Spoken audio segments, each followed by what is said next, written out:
Hi, everybody. We are holding in the middle of chapter 39 on the bottom of page 554 in Lessons in Tanya. Just a short introduction and a reminder of what we studied. I know last time when we studied, you had a little challenge, and I tried to clarify it, and it's worth repeating. Few weeks ago, I shared with you that when God created the universe, many sections, many parts, many aspects are divided into four. Aside, the Passover, you have 4 questions, you have 4 sons. There are many other fours. One of them is that the human body is divided into four. The bottom part, the legs, represent action. The torso represent emotions. The heart, the liver. The head represent wisdom, intellect, and the crown on top, outside, is the fourth part. We also discovered that the universes God created are divided into 4 categories, 4 universes. The first is called Atzilut. The second is Atzilut is emanation, something, an extension of God. The second is called Bria, creation.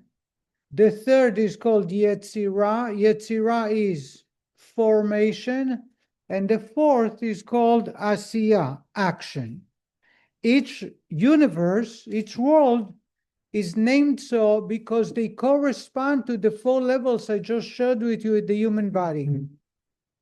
Atzilut is still part of God. It's all perfect. There is no denying the existence of godliness because it's all about God. There are no angels there. There are no other creatures because it's God. Bria is the start of a separation from God, where majority is good and very little is not. It corresponds to intellect, to the brains of a human. The third universe, Yetzirah, formation, corresponds to emotions, the torso, the heart, the liver, and they represent the third universe. And the fourth one, action, like the legs. They are long, but it's all about action. You can kick them, you can break them. If someone is missing legs, they can still live a very long life. I also, for clarity, shared with you that the creation of a person, there are 4 stages. It's worth repeating because I'll be using it most likely. When a husband and wife get together and they get married, there is the potential in them to procreate, but there is nothing yet there, except we know they have the ability to have a child. When they connect, they procreate, and something is connected, the seed of the father and connected with the mother, this is called the world of Beria. Something was created, a viable creature that has a heartbeat, but is so minute that without direct and connection with the mother continuously, it will never materialize. It's impossible. Then you have the 9-month period in which a formation takes place. What is formation? A body is developed. And that's why it takes the longest. That's the longest period, where there is different body parts, separation of the legs and the hands, the mouth, the nose, all the body parts are formed slowly but surely from the vital ones to the less important ones. Finally, the 4th stage is when the child is born. When they're born, we cut the umbilical cord, and at that moment, he becomes an independent child. Why is it important to share? Because can you deny your parents? And the answer is yes. You can say, they're not my parents, I have other parents. I was created by a chance. I fell down from heaven. So whatever. There is no proof. I cannot connect myself to my parents, to the source. I can have a complete denial. in the world of Yetzirah, in the stage of formation, it's very hard to deny. And in the world of Bria, in this, the seed of the father connecting with the mother, it's impossible. Even as much as hard as you would try, it's not going to happen. So the formation or the creation of a human body also creates in 4 stages. This is the introduction. The rabbi wanted to apply it to our conduct. And in this, today, we're going to study one section. There is other parts the rabbi is going to teach us that I believe are very enlightening. What the rabbi wants to show with us is action is the only one that counts when it comes to serving God.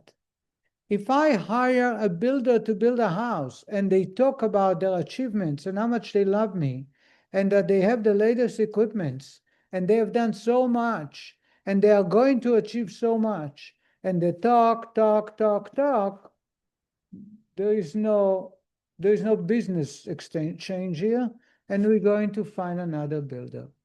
When God created us, He puts us here for action. This is the world of action. Action counts. So if someone makes a pledge, I love you, I will unto death do us part, we're not sure. We're waiting for action. Some people are able to prove, and some people, unfortunately, when the test comes, they fail the test because it was not for real. Reality is tested in action.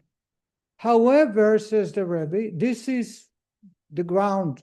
This is the foundation. Without action, you did not fulfill a mitzvah. However, fulfilling a mitzvah without intention, without the desire to serve God, lacks life to the mitzvah. And it's considered like a dead body. You have the body, but the body is dead. A mitzvah with intention puts a soul, energy into the body, into the action. Why is it vital to have a soul? Because it allows it to go up higher. As we'll discover, like giving it wings to fly high. And here there are a distinction between 2 types of intention. Intention generally translates into the word of kavana. Kavana is the intention. There are 2 types of kavana. There are 2 types of intention. There is one type of intention where it is fully with my full mind and intellect into it. I contemplate and discover why am I so lucky, and I contemplate what is this God wants for me, what is the price that I'm paying, and what's the reward, and that enables me to fall in love with God, to have great respect for God. That's the highest level of kavana. When I serve God amidst great love, this is the ultimate. Is it possible? Yes. Is it possible all the time? Only a tzaddik. An average, ordinary person, it's a little more challenging. I should say that for women is easier than men. That's why women don't have so many commandments, because they connect and bond with God with fewer commandments as opposed to men. And that's why men have limited time-bound commandments, because if you don't give them a time, you would say, oh, sure, I'll do it. It's just I didn't tell you which Wednesday, you'll do it on Wednesday, not sure which one. That's why the mitzvot that have time bounds, the positive commandments, are obligatory to men, not to women, because the women will have a natural connection to God and bonding with God to a much deeper level. Then there is the second type of kavana, which is, we call it the natural love, or in other term, the hidden love. In other words, you ask somebody, why are you here on Yom Kippur? Are you a religious man? You'd say, no, I'm anti-religion and I'm against organized religion. But why are you here on Yom Kippur? He says, what do you mean? I'm Jewish. That's called the hidden love. He cannot explain but is drawn naturally, and it's impossible to do anything else. There is a man who comes here who is to our synagogue, who is a complete gangster, a real gangster. In his dealings, in his relationship, he is a real gangster. Yet on Yom Kippur, he keeps it to the maximum. He does not violate the holiday of Yom Kippur completely, even though it's at a price. He pays a price for it. And I don't even bother asking him because he's so excited that 2 weeks before, a month before, he's all excited, looking forward, asking for accommodation, trying to get help to make sure he can do it. The day before, he's a dangerous person. The day after, he's back. But that day is a holy, holy man like an angel. And the reason is because there is a natural love and awe of God, or the hidden love and awe that is there. And therefore, sometimes when we serve God out of that hidden love, it's considered that we had kavana, we did it for the proper intention. So there are two levels of performing God's commandments or serving God. One, without any kavana, that's a dead body, remains here in this universe, the world of Asiya. Two, a hidden love, a very general love that the person cannot even explain more than just is drawn into it, but he has the proper intention. I'm doing it to please God. I'm doing it because I know it's good for me. After October 7th, by the way, the hidden love is awoken. There is no doubt. Every study shows it. And by the way, people come to me, I want to buy a tefillin for my child. Yesterday, Sunday, I was giving a class.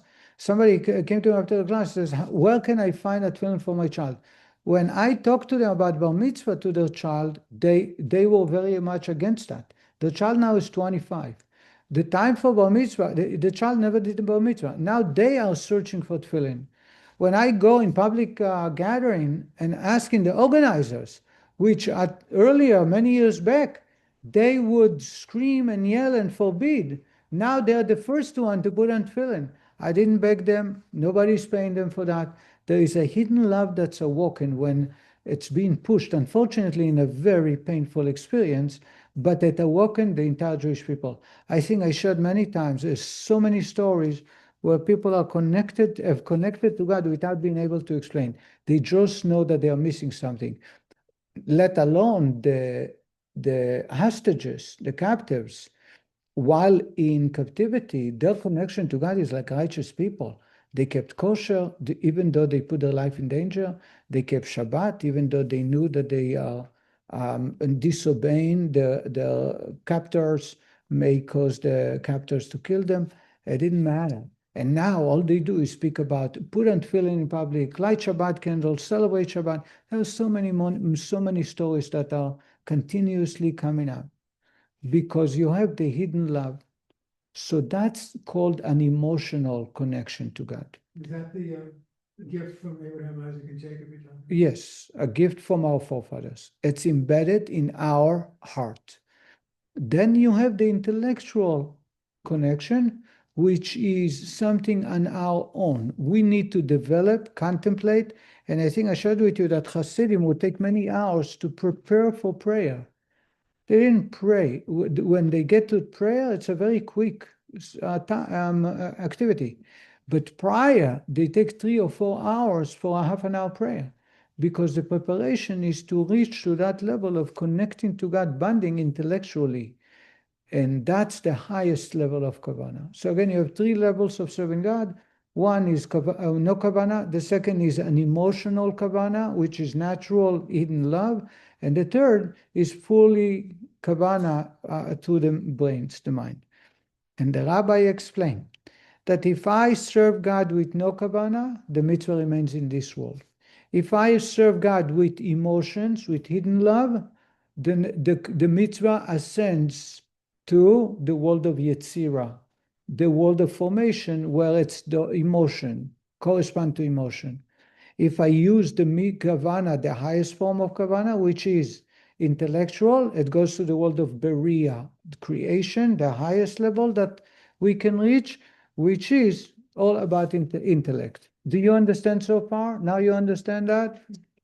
Now, the rabbi goes on to say that we will discover that it's not so simple for everybody to reach Beria, the highest level, only righteous men. But what's important to know is that angels, all the angels, there are exceptions. We read about addition. The rabbi says some angels are in Beria, but all angels are all about emotions. They have no choice. They were created an emotional being, just like animals. That's why angels are called Chayot HaKodesh, animals, because animals are all about instinct. It's all about emotions. Chayot HaKodesh, holy animal, holy beasts, holy animals. And they belong to what universe? Yetzirah, formation, the one of emotion. Why? Because that's their nature. They were created there. What do? They love God and they fear God. You read about in the prayer, they love and fear God. And therefore, it's out of emotion. It's a natural instinct that they possess to connect to God. And therefore, that's in the world of Yetzirah. I just want to share with you what's coming. The rabbi is going to say that even though a man did a mitzvah with the kavanah of emotions, the natural hidden, he is far greater than an angel. And I think I showed it with the poll. But in addition, later on, the rabbi is going to talk about the neshama connects to that world, but not the mitzvah. The mitzvah will connect to God himself. And there is a distinction between the mitzvah performed, the energy of the mitzvah, versus the soul that performed the mitzvah. It's two separate entities that are united for a great benefit, as we'll discover soon. That's a deep Kabbalah, but next lesson, I believe we're going to get to. Yes, Harry? Each angel is created for one specific task. When the task is done, it dissolves and disappears, and is replaced by another. Returns back to the original place, which is in the world of Yetzirah. It says his hosts are unnumbered. There is no number to the hosts of God. But he's not recreated, it just goes back. It goes back. His next task. Right.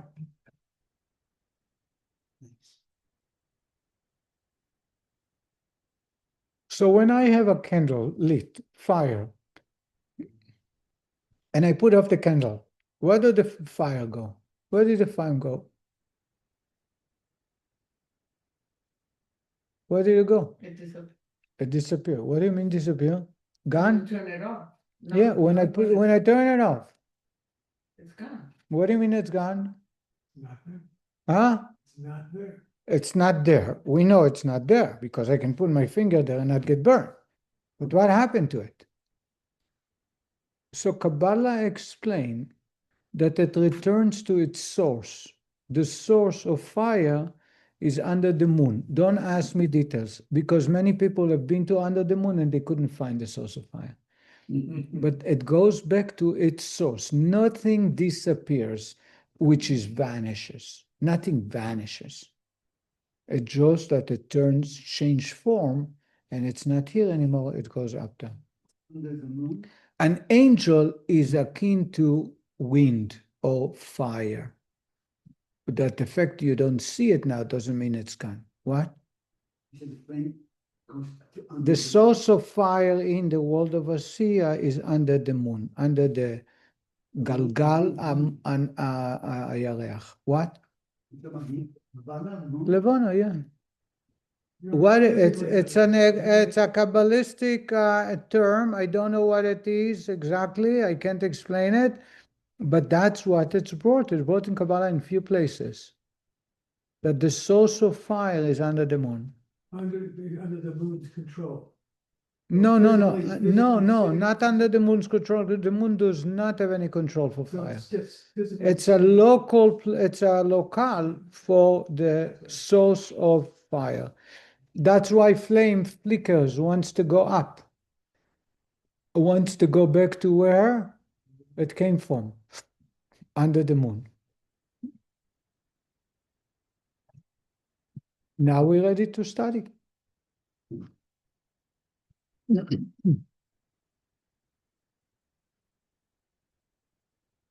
I'm reading on page 554 the introduction of the rabbi who compiled this book, Rabbi Weinberg, to what you're about to read. Page, please. 554 on the bottom.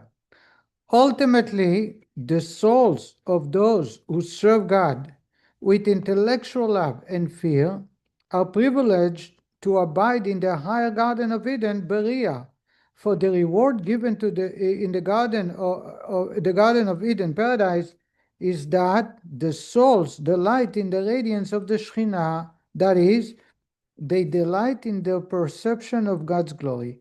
Since one's reward is commensurate with his level of divine service, the delight in intellectual perception of godliness is reserved for the souls of those who serve God with intellectual love and fear during their lifetime on earth.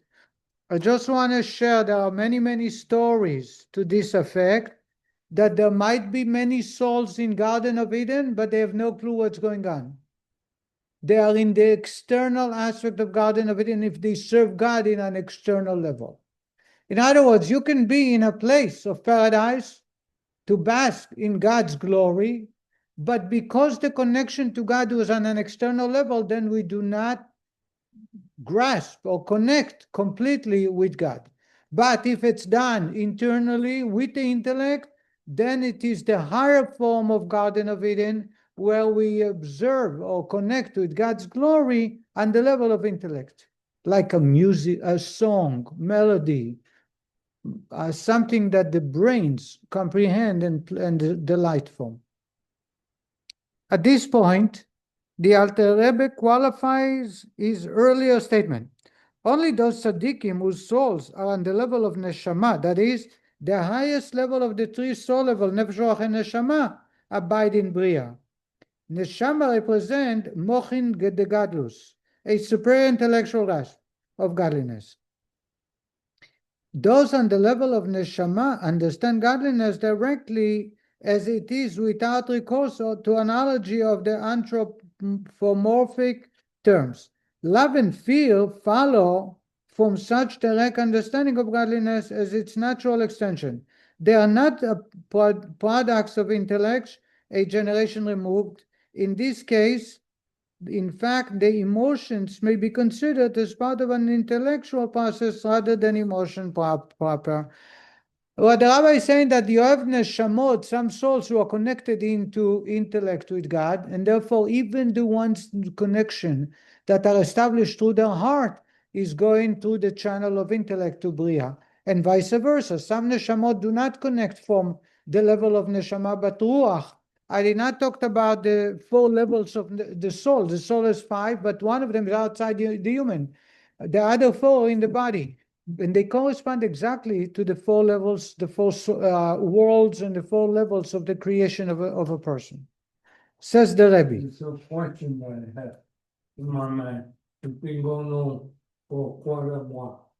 If one passes away, dies, that's the fact that you don't understand Tanya, some parts of Tanya, some parts of Talmud.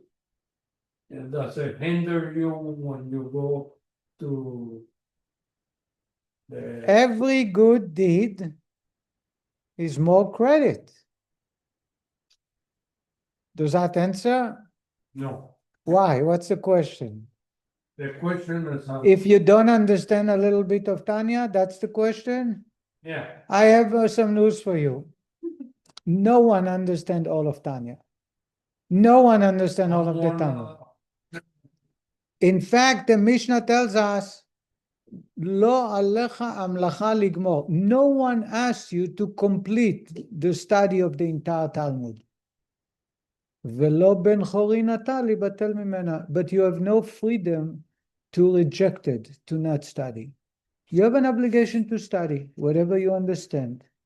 You will be rewarded. If you didn't finish, no one is going to demand, why didn't you I finish? went to graduate school, and this is one of the toughest topics I ever encountered. Oh, Tanya? I thought that today, okay, so tonight are you able to connect to Yes. understand? Understand, yes, to some extent. So Herman, I want you to know, I learned this when I was 7 years old. You're smart. You were raised differently than we were. That's the difference, right? And I don't even get a glimpse of Torah wisdom. Not even a speckle, a grain of dirt from what the Torah is. So what we should. Now you can imagine what the Torah, the depth of the Torah. By the way, what we study here, when I studied this in yeshiva, each chapter will take a month. And we study every day for an hour. That's what I need. That's what you need, yes. So how about you go to yeshiva? Yeah. I've just taken my. In yeshiva, you cannot bring your wife. Why is it? So that's it, it's over, huh? Oh, can not doing it. It's not going to, okay, I understand. Do they take people that older to the village? First Herman is not old. Yeah, they have a yeshiva, it's called yeshivacation, 2 weeks in the winter and like 2 months in the summer. In Yerushalayim, my chavruta, my buddy, is an Australian boy, came to Yerushalayim after he got married, and he opened up a yeshiva for businessmen. And they come in for a month, for 2 months, for 6 months, for as long as they want. And they have a program for women as well. So a couple to the Gestetner, to No. you to another room. Okay. But I wouldn't recommend your seminary. I wouldn't recommend it. I would not, because of the experience you had and heard from others. I'm talking about good experience, people who changed their life. Experience. It was, okay. I had to separate other things. So you're lucky that, so you're lucky you're able to separate. Most people would not. Sign me up. Sign you up? We have a yeshiva here. Why do we have to sign up? Yeah, right. We do, that's true. Right? This is, I mean- I'm telling you, yes, this is very, true. We're very lucky. I already signed up here. All right, Ali, Harry, are you able to follow what we just studied? We're going to go a little deep, but it's worth it because then you will understand the greatness of performing of the mitzvah. That's what the rabbi wants to teach us. Next lesson, the rabbi is going to, in this chapter, the rabbi is going to talk about the power of the energy we create when we do a mitzvah that connects us directly to God, that the soul cannot connect, and only the mitzvah can connect us. We'll find out. It's just a Yes. question, kind of related. Where is Gan Eden? Is it the world of absolute? Or is No. it all of us? So here we're studying, there is the upper Gan Eden and the lower Gan Eden. The upper Gan Eden is in Beria. The lower Gan Eden is in Yetzirah, is information. That's what the mitzvah, when you do with hidden love, will grant you a key into the lower Gan Eden. The higher Gan Eden, if you do it out of deep intellectual contemplation and developing love or fear of God. Yes, both, maybe after. The energy of the mitzvah and the soul. Okay, right now it's the soul, as we'll discover, it's not so simple. Ali, are you able to follow? All right. Says the Rebbe, however, the statement, I'm reading it again. I believe we read it, but I'll read it again, page 555. However, this statement that the abode of tzaddikim who serve God with intellectual love and fear is in the world of Beria, the higher world, applies only to those souls which are actually on the level of neshama, the level of neshama being that of intellect, as the verse states, the divine neshama will give them this discernment. What the rabbi is saying to us, is that just like we talk about 4 universes, and we talked about 3 levels of serving God, there are 4 levels of the neshama within the human. One is the action that keeps the body alive.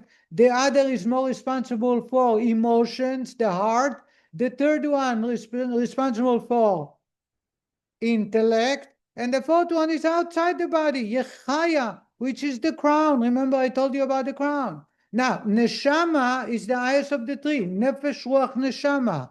Ruach represent emotions. Neshama represent intellectual. Says the rabbi, there are souls that belong to that level, and it is the most prominent and dominant part of the neshama. And they're the one who are connecting to intellectual even when they serve God out of emotion, and which represent a superior intellectual perception of the blessed Ein Sof. But the tzaddikim who are on the level of ruach corresponds to emotions, the Yetzirah, the lower Gan Eden, and similarly all the other souls of Israel, who served God with the natural fear and love hidden in the heart of all Israel, not with love and fear born of intellect, ascend thereto to Bria only on Shabbat and the new moon, when all creation ascends to a higher level, as it is written, that every month on the new moon and every week on the Shabbat, all flesh will come to prostrate themselves before me, says God. It is only then that these souls ascend to the world of Berea, the higher garden of Eden. Says, let's not talk about levels of neshama. I think it's complex. It's a little complex. Anytime a man served God out of emotions, the lower level of Gan Eden, and his neshama, because of that mitzvah, connects to the world of Yetzirah formation, is not going to stay, he or she are not going to stay there all the time, because on Shabbat or on Rosh Chodesh, there is a pole on which there's an elevator that the soul can ascend to the world of Bria and experience the greatest pleasure of God in Berea. Although it's temporary, it's only Shabbat, after Shabbat they go back, but at least they have that experience. In other words, they are much higher than angels. Angels do never change. They stand in their spot and don't change. Soul will ascend and go back. What? Like you could go up too, right? To the 5 levels, the soul goes up. It makes sense that on Yom Kippur we ascend, except the rabbi is bringing from the prophet that only on Shabbat and Rosh Chodesh. So it's hard for me to say that only based on because in Kabbalah you don't, it's not necessarily what makes sense. By means of the pillar that extends from the lower Garden of Eden, which is Yetzirah formation, to the higher Garden of Eden, that is the world of Berea, which is called the higher Garden of Eden. So again, you have a higher Garden of Eden, you have a lower Garden of Eden. Higher Garden of Eden is Berea, intellect. Lower Garden of Eden is Yetzirah, emotions. That's why the human being stands like that. The brains, the heart. It's simple as that. The action is below. You have the order of the universes and the order of the neshamot, the souls connecting to God, based on action, emotion, intellect. By means of this pillar, these souls ascend thereto to delight in God and to bask in the radiance of the Shekhinah. Such pleasure is the prerogative of the souls in Berea, since the soul's delight in is, from its understanding and appreciation of godliness, to the extent that the soul is capable of such understanding. Says the Rebbe, the intellect of a created being delights and derives pleasures only in that which it conceives, understands, knows, corresponding to Chabad, and grasps with the intellect and understanding. In other words, a good example would be children derive great pleasure from what? From candies. You give a child a lollipop, and he's the happiest. As they grow older, what's next will make them very happy? What will make a teenager happy? A car. Huh? A car. A car, a phone, Girl, a girl. The phone. Now they are successful businessmen. They went to college, they graduated, they're making a living. They have a family. What's the pleasure? What brings them pleasure? money, Money. Accumulating money in the bank. no. Spending using it, money. spending it. Spending Yeah, money. spending. Opera. Huh? Could be. Opera. A show. Going to theater. Huh? What? Donating to Chabad. Donating to Chabad. That's the answer I was looking for. What happened? Traveling, discovering with the pleasure of travel. Traveling is not that exciting because of moving around. Going to airports today is not a pleasure at all. And you don't sleep in your own bed, it's not a pleasure. But it's discovering new cultures, new food, new people, new nature, right? In other words, a sense from action. Children is all about action. Take me there, I want to stay up. He wants to eat. To emotions, the phone, the car, to impress people, that's a teenager. To intellect, to intellectual. Today we derive pleasure by listening to music, watching a show. This is what reading a book. The pleasure of reading a book is, at least for me, is there's nothing like it. Having family gathering, nothing like it. It's not like when I was a teenager, which was all about more food or going to a party, etc. Because as we mature, we grow from action to emotion to intellect. The same says the rabbi, is that the neshama that connected to God through intellect and developed love and fear by serving God out of love and fear, because of their intellect, because of their contemplation and discovering God, they are able to enjoy God on the level of intellect. Someone who did not connect their intellect into the connection to God, they are not privileged to it. So they connect to God through emotions, through Yetzirah, the lower level of Gan Eden. Rabbi, Yes. All these things are philosophical, have been proved. I mean, has someone seen it and experienced it? These are just thoughts on what's been happening, and what can happen.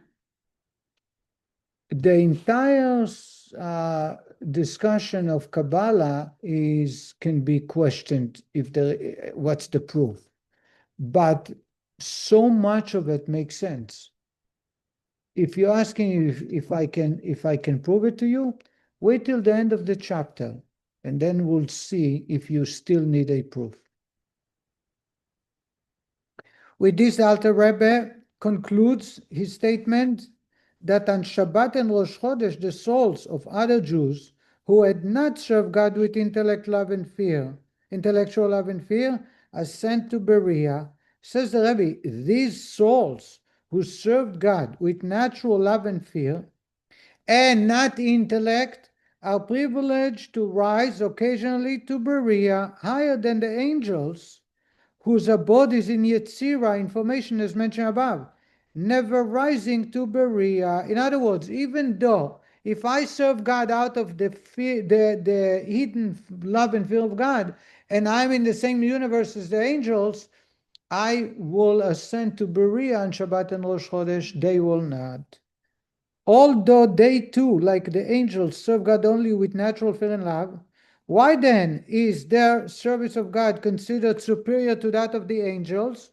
Says the Rebbe, because through their fear and love, the sitra achra, the other side, clothed in their body, is subdued. In other words, they have a challenge before they serve God. Angels, they do it out of natural instinct, and therefore their service of God is more valued.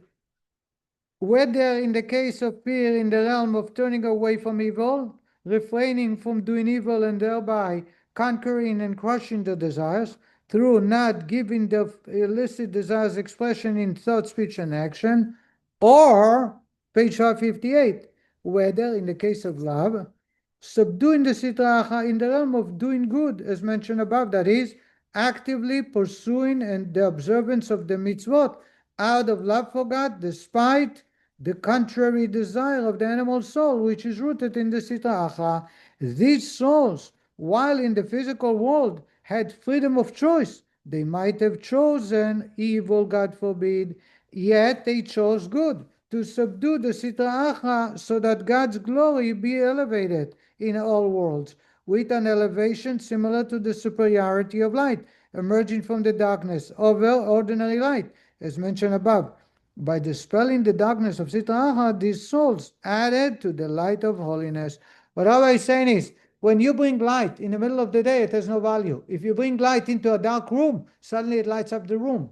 Neshama, the soul, when they serve God, they bring light into total darkness, and therefore it's very valued by God. An angel, when they bring light into God, it is a light into a very lit universe, Yetzirah, and therefore it has no value. That's why the reward of a soul, even though they did it out of natural hidden love, the reward is that on Shabbat and Rosh Chodesh they are elevated to the world of Beriah. Did you understand what was so far? The rabbi is going to now separate between souls and the mitzvah that a soul performs. Here is the introduction.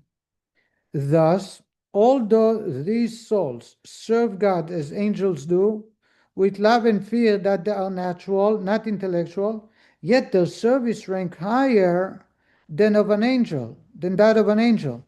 For the soul acts out of free choice, while the angel is a creature of compulsive instinct, albeit all instinct. Therefore, it is occasionally granted to the soul, unlike the angel, to rise to the higher garden of Eden of Bria. Did you understand that? Because we had a choice and who chose good, the reward, even though it was done with fear, with hidden love and fear, not the intellectual, we still get to go there on Shabbat and Rosh Hashanah. In the following paragraphs, the Alter Rebbe will differentiate between the respective stations of the souls on one hand, and of their divine service, that is, the actual Torah and Mitzvot that the soul studies and observes, on the other. But before examining his words, an introduction is in order. The rabbi is going to distinguish between the action of mitzvah, or the study of Torah, which is considered action, and the person, the soul itself.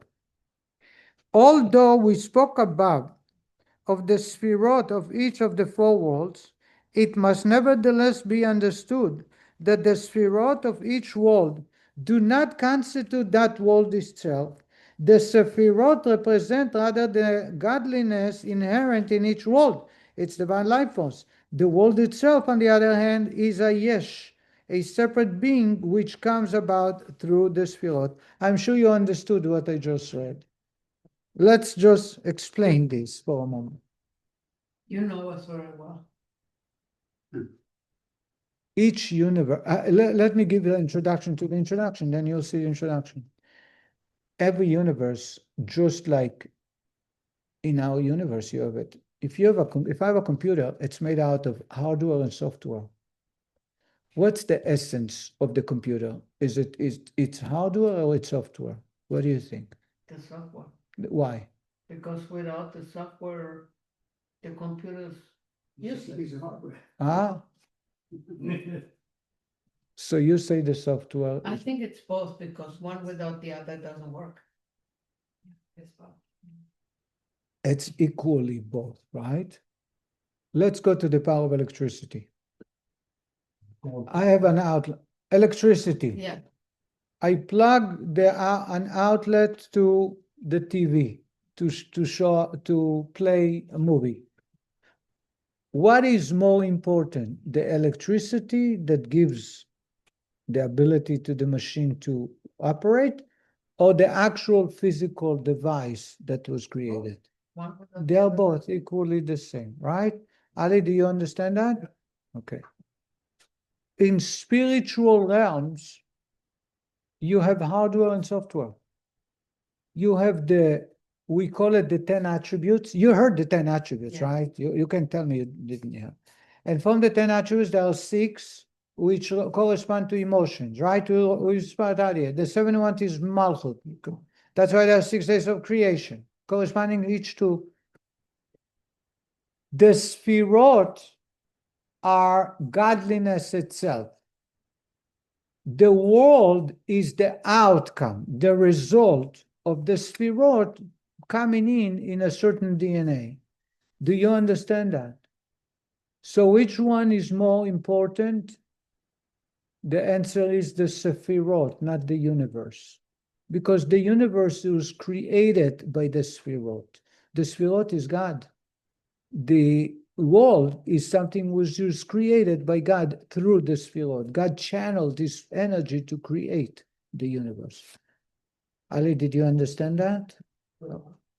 Harry, are you able to follow? Hardly. A lot of it sounds Greek to me. Okay, Ali, I'm going to task you to be his study buddy, to teach him later. Please. So if I am speaking about, let's not talk about the world of action, Asiya, let's talk about the world of Yetzirah and Bria, number 2 and 3. I told you later on, next chapter, the Rabbi is going to talk about the 4th world and then about the first world. But let's talk about 2 and 3. They are made out of what I call in this universe, body and soul. You know what, in this universe, my body or my soul, which is more important? Both. I would say the soul, because the body is very limited. The soul is unlimited. Okay? Parts of my body can be missing. I can still be alive. I can sense and hear. My soul, if part of my soul is gone, it's over. So the soul is much more valuable. The body is there to serve the soul. God decided to create the universe called Yetzirah. He embedded himself in the 10 attributes, or we call it the 6 attributes, or the 10 attributes, it doesn't matter. Let's call it the 10 attributes. So which one is more important if I told you there is a universe and there is 10 attributes in the universe? The answer would be the 10 attributes, because they're the one who give life and create the universe. The universe is a yesh. Yesh means something which is created from nothing. The 10 attributes are not something created. It's God. It's an extension of God. Did you understand that? What the Rabbi is going to tell us, that when I do a mitzvah, that energy goes to God itself. Ein Sof. Either in the 10 attributes of Yetzirah or the 10 attributes of Beria, depending on how I connected this energy, if it's a pure intellectual energy or it's an energy out of emotions. Do you understand that? When my neshama married to go to the lower Gan Eden, because that mitzvah was done from hidden love, from emotions, I find myself in the lower Gan Eden, in that universe. But my mitzvah that I did is part of God in that universe, which is much deeper and much greater connection to God. Did you understand? Harry, are you able to follow? Now you understand. Linda, you... Neshama I thought was only in Berea. Neshama in Beria? Yeah. Okay, I said soul. I didn't say neshama. Neshama is a particular part of the soul. When I say the soul in general. Okay? Because dealing with this question would more complex it, make it more complicated. That's why I'm using the word soul, general soul. The soul that lived in this universe, which exercised serving God. The significance of this distinction with regards to our discussion is as follows. The Alter Rebbe spoke above of the abode of the soul in either the world of Yetzirah or the world of Beria, depending on the level of the divine service. Remember that? Intellect versus emotion. The emphasis here is on the word world. The soul's abode is in the world of Beria or Yetzirah, also described as eichalot, chambers of these worlds. Not in the spirot of these worlds, not the God himself that creates those universes. The soul's divine service, on the other hand, in other words, the energy from a mitzvah or study of Torah, ascends to the sephirot of the appropriate world. This means, in effect, that it is absorbed in the Ein Sof, in God Himself. In fact, the soul's reward in the Garden of Eden, described before as the pleasure of basking in the radiance of the Shekhinah, is actually the radiance of the Torah and Mitzvot that the person observed while in this physical world, which have ascended to the supernal Sephirot. So when if I go to the world of Yetzirah, because I serve God from the hidden love, the pleasure, the connection, the establishment of life in that world is the mitzvah that I perform, or the study of Torah that I did, which that energy connect to the Ein Sof, which is much, much greater, and allows me to connect to God. Here is in the Rebbe's words, all the aforesaid concerns the abode and station of the souls. The Rebbe notes, station is not necessarily synonymous with abode. A soul whose abode is in Yetzirah may rise periodically on Shabbat and Rosh Chodesh to a temporary station in Bria, as said above. Station is maybe a temporary spot for the soul. Abode is the permanent. So it can be in Yetzirah, the soul, he or she, but to be stationed on Shabbat into a higher world through the pole. Remember that? We spoke about it. So on some merit, Huh? drawings and some merit. On Shabbat and Rosh Chodesh, every soul ascends, as long as we find ourselves in Yetzirah. But if we did a mitzvah with no intention, then we're still in the world of Yetzirah, Asiya, it's dead. Remember that we talked about it? Our discussion now is the second and third world, and that's where we're concentrating. So therefore, I connect to that universe if I have kavana in the performance of mitzvot, and the kavana can be either emotional, in other words, hidden love, or it can be intellectual, where I connect through contemplating. In that way, I connect to Beria, to the third world. Says Rabbi, their Torah and divine service, however, are actually absorbed in the 10 Sfirot, which are a manifestation of godliness and with which the Ein Sof light unites in perfect unity. That is, the Ein Sof radiating in each world is completely unified with the Sfirot of that world. Specifically says this means that once Torah and divine service are sent to the 10 Sfirot of Beria when generated by intellectual fear and love, and to the 10 Sfirot of Yetzirah when prompted by natural fear and love. Now, says Rabbi, if I perform the mitzvah with natural love, hidden love, Yetzirah 10 Sfirot, intellectual, Beria 10 Sfirot, and then my connection to that mitzvah. Now, within them, within the Sfirot of Beria and Yetzirah, are clothed the 10 Sfirot of the world of emanation, Atzilut, and they are completely unified with them. The Sfirot of Atzilut are clothed in and completely unified with the Sfirot of Bria and Yetzirah. This is a very deep Kabbalah, but it's brought up many, many times. That when I talk about the 10 attributes in the world of Yetzirah, they are connected to the 10 Sfirot of the world above and above and above, so they connect. You have a glimpse of Atzilut, of emanation, into each one of the 10 Sfirot. And the 10 Sfirot of Atzilut are in turn perfectly united with their emanator, the blessed Ein Sof. It follows then that by ascending to the Sfirah of Bria or Yetzirah, the soul's Torah and divine service are actually united to the Ein Sof. So when I connect, I study Torah, even though if it connects to Yetzirah, those 10 attributes are connected to Bria and they are connected to Atzilut, and Atzilut is connected to God, the Ein Sof. So there is an Ein Sof that trickling down to all the 10 Sfirot. So when I do a mitzvah and it goes to the world of Yetzirah, that is mitzvah energy connects to the 10 Sfirot, which are in turn connected to the Ein Sof, and I am able to connect to the Ein Sof. Says that I hope that you understand that. The souls, on the other hand, in contrast with the Torah and divine service, are not absorbed into the godliness of 10 Sfirot, but stand instead in the chambers and abodes of Beria and Yetzirah, which are the worlds of Beriah and Yetzirah, separate beings that are not united with God as are the Sphirot. Says the Rebbe, but the soul is not connected to God's energy, to God Ein Sof, but standing in that universe only. Their connection would be the energy and the mitzvah that a person performed. And there, the soul's delight in the radiance of the Shekhinah, meaning the blessed Ein Sof light, as it is unified with the 10 Sphirot of Bria or Yetzirah.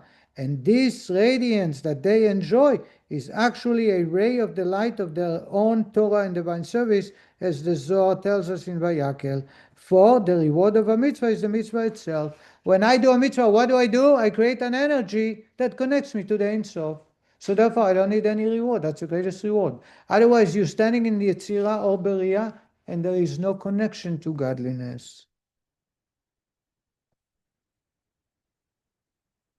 Let's read the explanation here, and then we'll stop on the next page. A ray issuing from mitzvot that they have performed and that they have become united with Ein Sof shines forth upon the tzaddikim in the Garden of Eden. It is a revelation of this ray that delights the soul. From this we may catch a glimpse of the nature of the mitzvot, of the mitzvah performed in this world.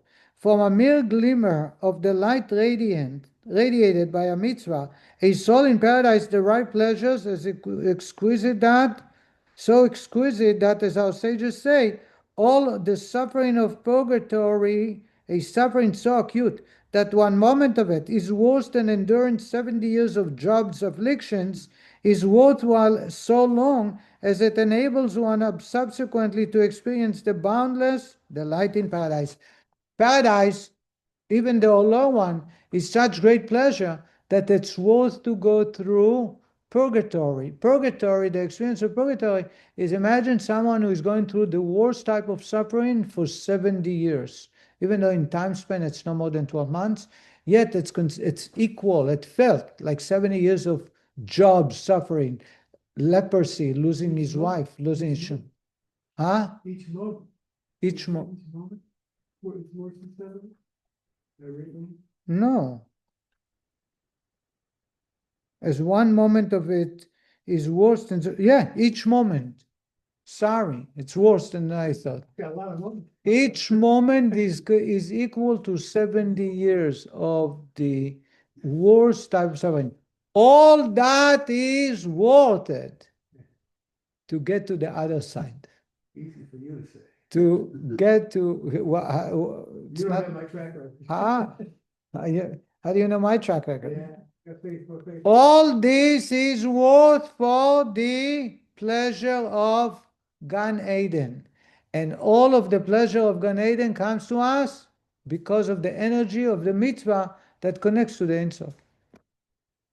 In fact, where the soul, when in paradise to apprehend the essence of the mitzvah instead of a mere ray of it, it would expire. It would dissolve out of existence in the intensity of its light.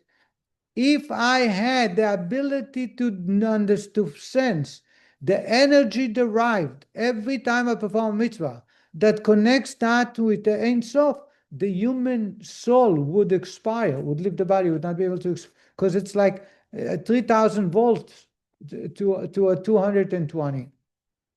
This is the meaning of the Mishnah, better 1 hour of repentance and good deeds in this world than all the life of the world to come. For in the world to come, the soul has only a glimmer of the light of mitzvot, whereas in this world, we have the essence of mitzvot, whereby we are united with God Himself. Here in this universe, I connect to God directly to a mitzvah. Up in the heaven, it's only an extension, it's only a glimmer. The soul's great pleasure in paradise is due only to its clear perception of the ray of light given off by the mitzvah, a perception that we lack in this physical world. Therefore, the Mishnah concludes, better 1 hour of bliss in the world to come than all of life in this world, better even than the bliss of fulfilling the Torah and mitzvot in this world, for true bliss can be experienced only in paradise, where the soul actually perceives and grasps godliness of the Torah and Mitzvot. Did you understand? So it works both ways. It's worth to go through all purgatory and all the suffering to get to Gan Eden, to get to paradise. Because 1 hour of Gan Eden, of paradise, enjoying the glimpse or the glimmer that the soul shines, brings us so much bliss, so much pleasure, that the entire universe, life of this universe, is not equal to 1 hour of pleasure. And therefore, in this universe, we have the ability to create that energy. We'll stop here and continue next week. There are 53 chapters. We are on chapter 39, so we have, Another book, there's another book. there should be another book. Thank you. Which chapter? Rabbi. No, actually 51, no, this is the Tanya, that's it. That's the end of it. That's it. Rabbi, I have a question. Good night, everybody. Okay, there's one.